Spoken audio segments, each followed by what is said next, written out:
I'm noticing this thing happening as my dreams are slowly coming true in more and more incredible ways as I follow this path of unlearning and relearning and rediscovering and finding what it means to follow my own authentic spiritual path. I'm noticing there's an integration period. There's a transitional period, which makes sense to me when I think about it, when I think about the reality I'm coming from and the way that I used to be and the way that I used to live and the way that I used to feel in my body, like really all the time, compared to where I'm going and where these new opportunities and doors opening are allowing me to go. There's a big difference between those two places. There's a big difference between those two spaces.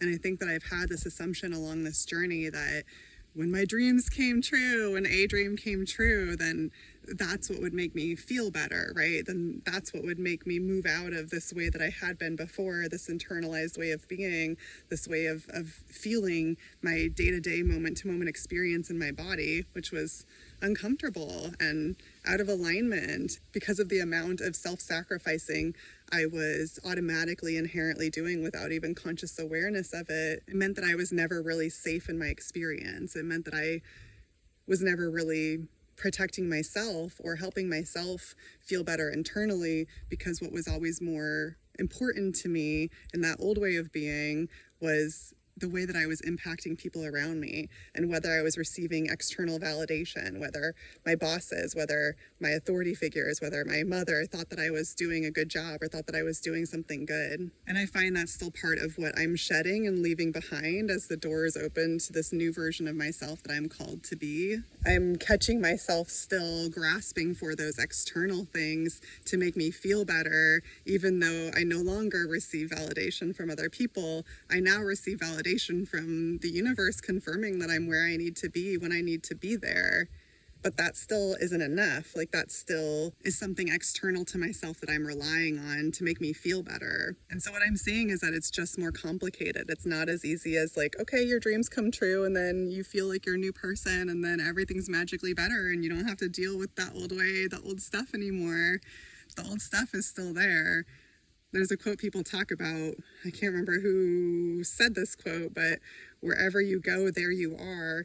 It is that same. That is what I'm experiencing. Wherever I go, there I am. So I can move myself in amazing ways and open up amazing connections and have all these incredible opportunities. But until and unless I'm able to do that inner work, until and unless I'm able to form that relationship with myself first and foremost, to show that I'm going to prioritize myself and I'm not going to sacrifice myself at the cost of what I think other people want from me. It's a process. It's not immediate. It's not automatic. And there's been part of me that has been wondering, like, is something wrong? Because, like, look at this amazing new chapter that I'm in and look at my reality now. And isn't this what I've wanted? Like, isn't this so much better from where I've come from? And so why don't I automatically feel better because of that? And I am. And I think making those choices and creating that kind of environment and those circumstances for myself is what will make me feel better and is what I need to support my healing. But it's not just as easy as moving myself from point A to point B and automatically feeling that in my body. My body is integrating. My body needs to catch up to the reality around me. So I'm just really seeking to have patience and to understand that it's a process, and to understand that when we make radical changes, when we take radical leaps of faith and the doors start to open for us to pull us in deeper into our pathway, our calling, our mission in life, it's just a reminder to me that that is still a really gentle and slow process, and that the internal has to catch up with the external, and that there's nothing wrong with me, that I don't like immediately feel better, that it's part of the process and that I'm recalibrating. So that's where I'm at right now. I'm having this lovely little nature walk with myself. And that's really what I'm seeking to feel in my body, is how can I show my body, how can I show my internal experience what the external reality is around me now? How can I show myself that it's safe to undo and to let go, and I don't have to live with the same fears and wounds and worries and stressors that I've carried up until this point in my life. You know, I'm 37 years old, so that's a lot of previous social training I've had of carrying that burden, carrying those worries, carrying those anxieties, carrying that pressure on myself. So it's a process, it's a journey. It requires patience, it requires compassion and understanding.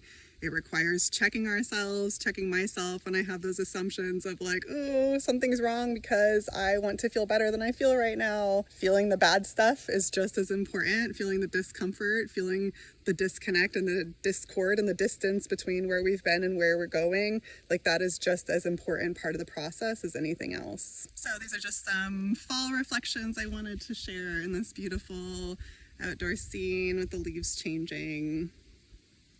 And sending you much love and encouragement and patience and understanding and self-compassion and all of those things along your journey as well.